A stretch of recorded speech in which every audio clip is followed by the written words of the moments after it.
On reçoit Claude qui est avec nous pour sa première chronique respiration. Et puis, on est avec James. Bienvenue, Claude.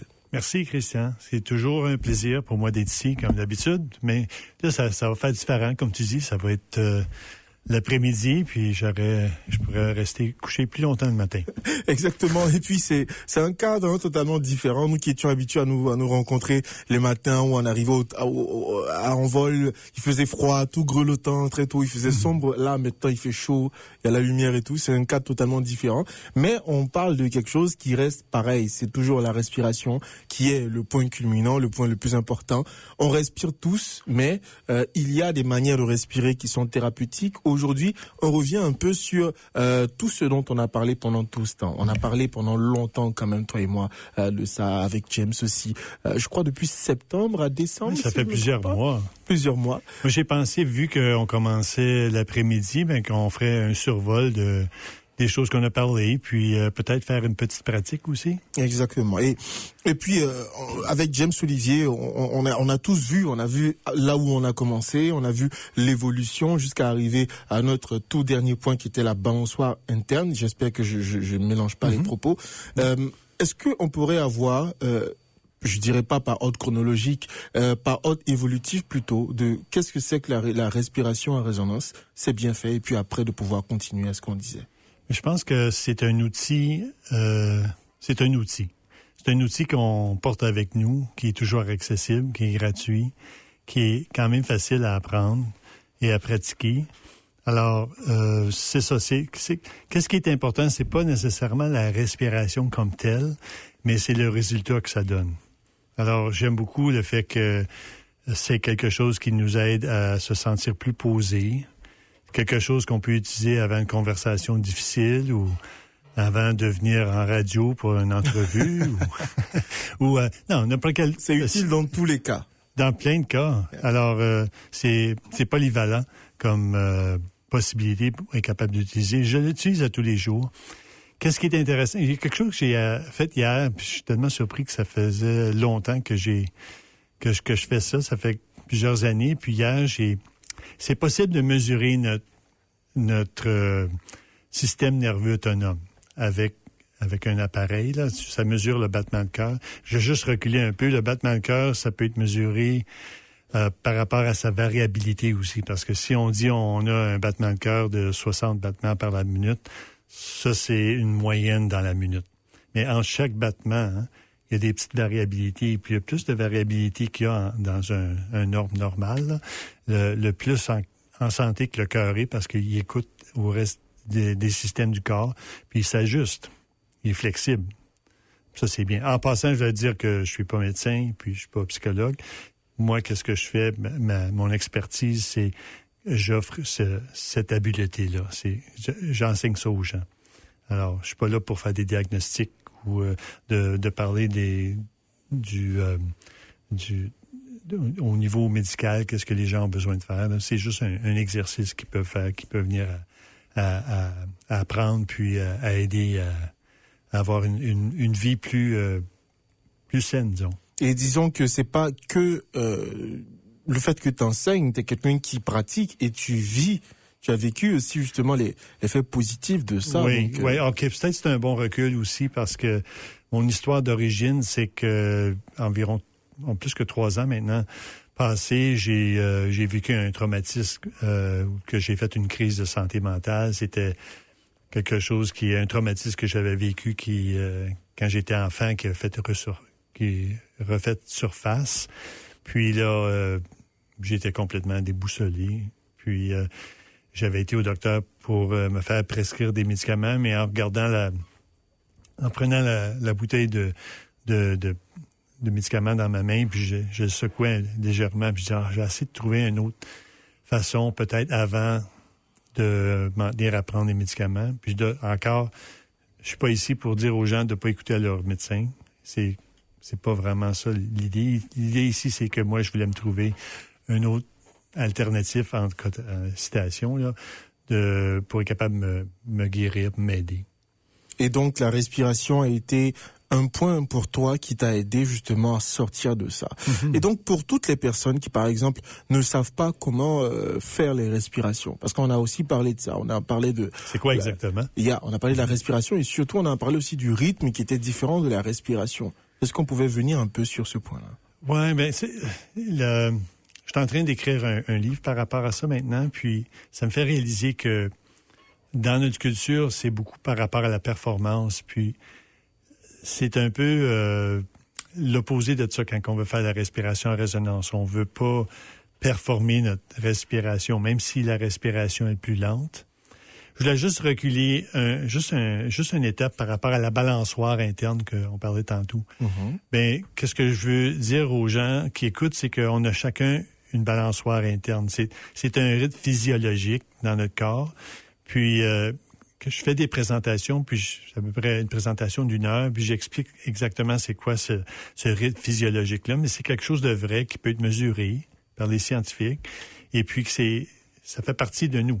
Puis un de ces rythmes-là, c'est notre pression artérielle. On a comme un genre de thermostat dans notre corps qui ajuste notre pression artérielle. Notre pression artérielle, comme le cœur, n'est pas toujours stable.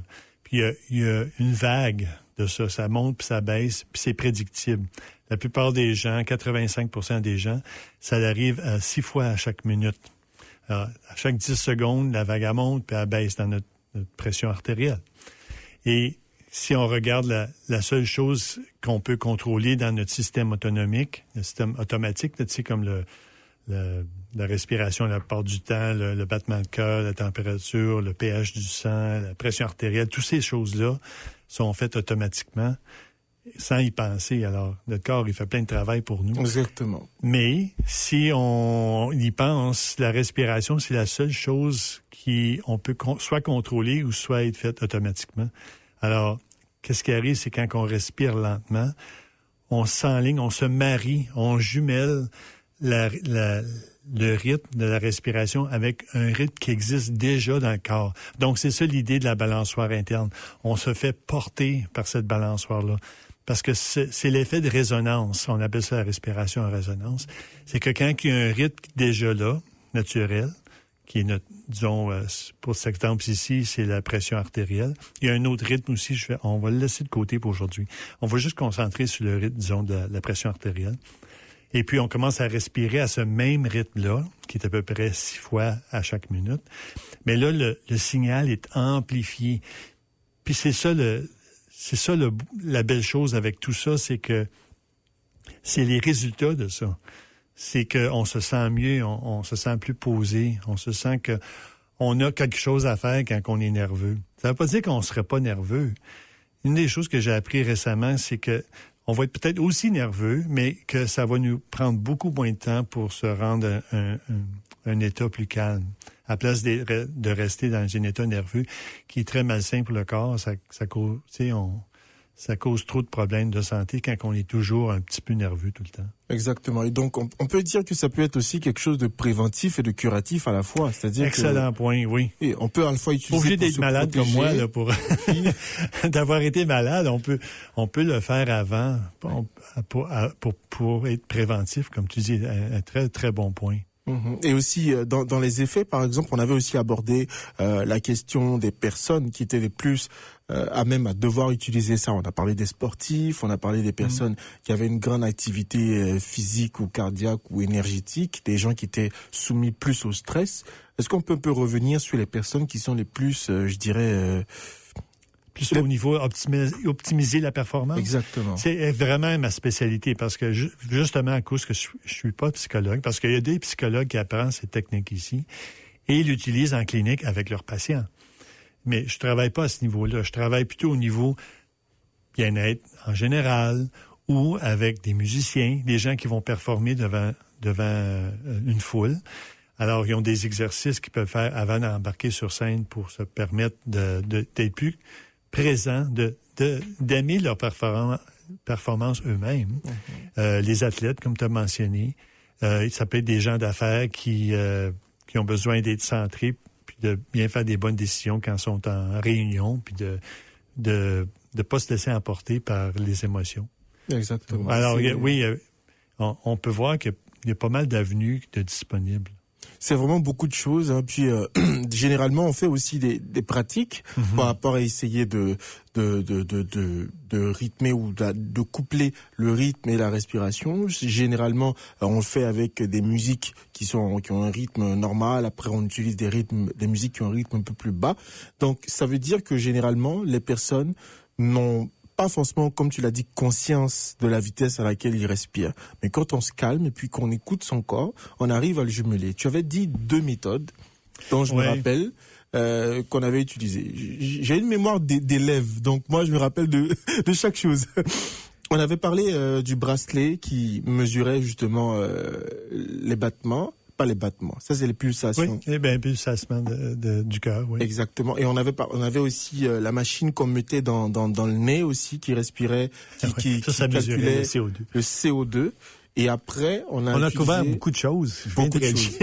En 4 mois, j'ai appris énormément de choses. Là, je peux être ton assistant si tu veux. Et donc, on avait aussi utilisé la musique pour essayer de jumeler en fonction de notre respiration, parce que la musique avait une fréquence, si je me rappelle bien. Oui. Et après, on changeait les fréquences. Celle que je t'ai envoyée aujourd'hui, ça vient de YouTube. C'est une musique avec une fréquence. 85% des gens vont trouver ça efficace entre 5 à 6 respirations la minute.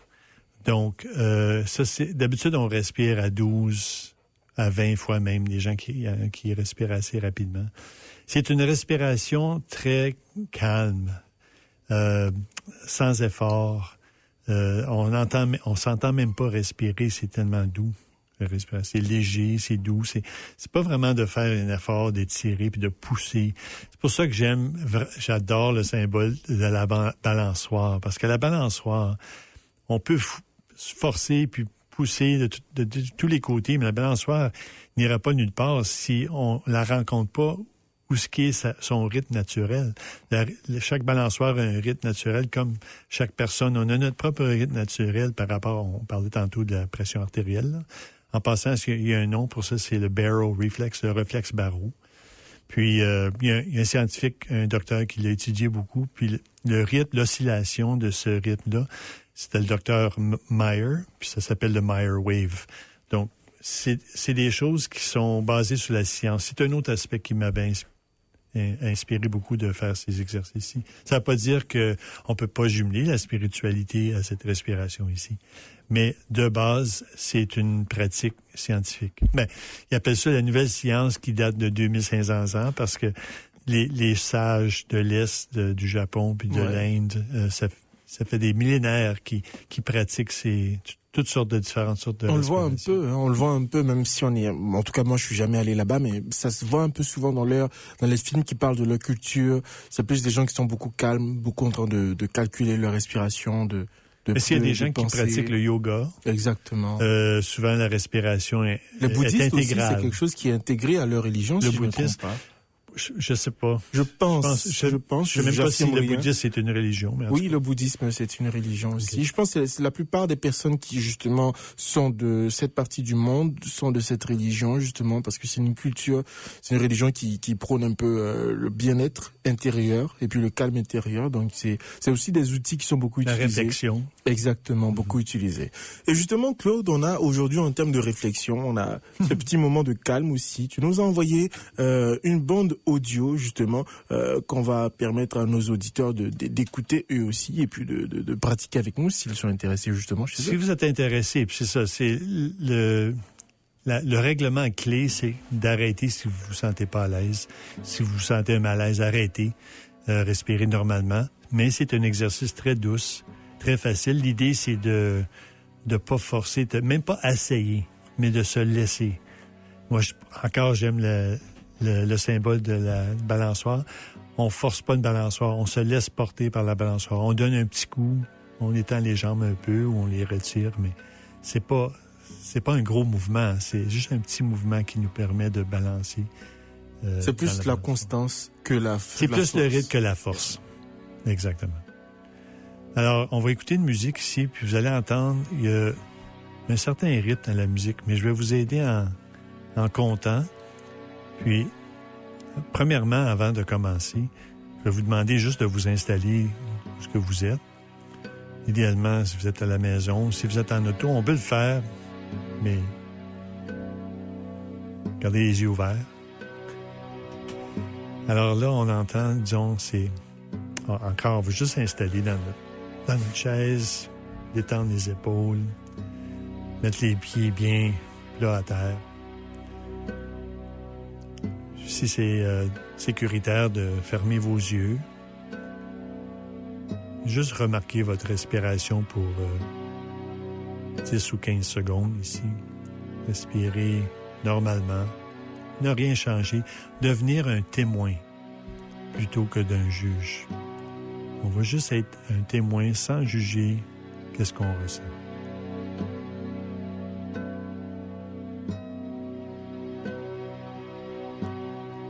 Maintenant, je vais vous demander de respirer. Inspirez, 2, 3, 4 et expirez, 2, 3. Toujours avec la musique. Alors, on inspire et on expire. Toujours sans effort, avec le nez si possible. Inspire et expire. On va faire juste 2 minutes de ça pour pratiquer. Inspire. Expire.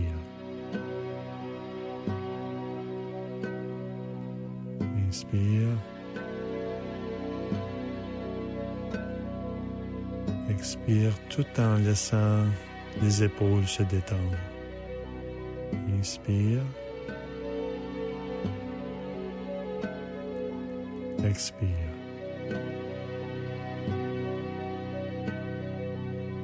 Inspire.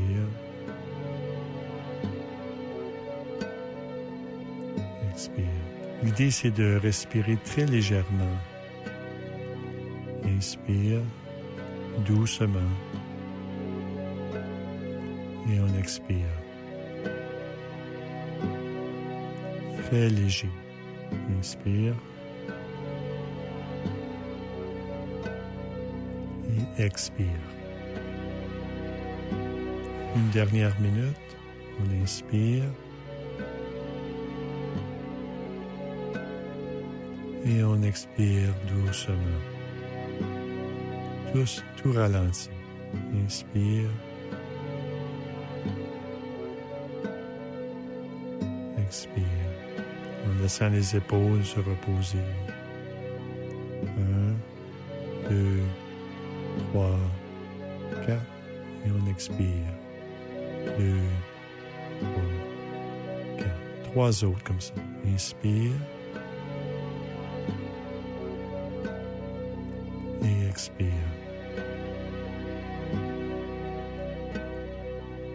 Inspire. Et expire. Une dernière fois. Inspire doucement. Et expire. Bon, on va revenir à respirer normalement. On peut ouvrir les yeux, bouger un peu. Puis, comment ça va, Christian? Moi, je pense que la partie que j'aime pas, c'est la partie où on revient. Honnêtement, parce que je suis tout le temps hyper détendu, tellement bien. Et puis après, c'est un moment de calme dans une journée, honnêtement. Comment ça fait de savoir que toi, tu peux avoir une influence sur ton système nerveux comme ça? Comment ça fait de savoir que tu as cette capacité-là? Ça donne plus de contrôle déjà, et puis ça te permet de savoir que si quelque chose te stresse, tu as une possibilité de pouvoir te gérer intérieurement sans avoir besoin que quelqu'un t'aide à te calmer. Intérieurement, tu peux te décider que je me mets quelque part, 2 minutes, tu reviens, t'es bien. Mm-hmm. C'est un soin personnel pour soi-même, en fait. Oui. Je suis tellement content de t'entendre dire ça, de savoir que tu sais que tu as un outil qui est disponible, qui est accessible. Exactement. C'est un très bel outil de régulation je dirais même son humeur aussi. Parce que ça te permet d'être plus décontracté, moi je trouve. Parce que tu m'as vu quand on a commencé l'émission, je faisais plusieurs choses. Après, tu descends et puis après, tu es plus calme. J'ai remarqué même moi-même, aujourd'hui même, que j'étais dans une situation, peut-être dans le passé, j'aurais été plus stressé. Puis aujourd'hui, je me sentais plus posé. Ça ne veut pas dire que c'est toujours de même, mais aujourd'hui, je l'ai senti. Puis je me demande si une partie de ça, c'est du fait que je fais des respirations tous les jours pour pratiquer. Idéalement, on veut pratiquer 20 minutes par jour, mais on peut commencer 5 minutes par jour, 2 minutes, puis on augmente à chaque semaine. C'est comme les pompes. On peut pas faire 100 d'un coup, mais si on fait 5 chaque jour, on pourra faire 100 à partir d'un mois ou 2-3 semaines ou 4 mois ou peu importe. Chacun son rythme. Il n'y a pas de précipitation. Justement, c'est le but, c'est d'aller tout doucement et puis de se faire du bien. Merci beaucoup, Claude, encore une fois pour cette très belle discussion. Oui, toujours un plaisir. Puis à la semaine prochaine.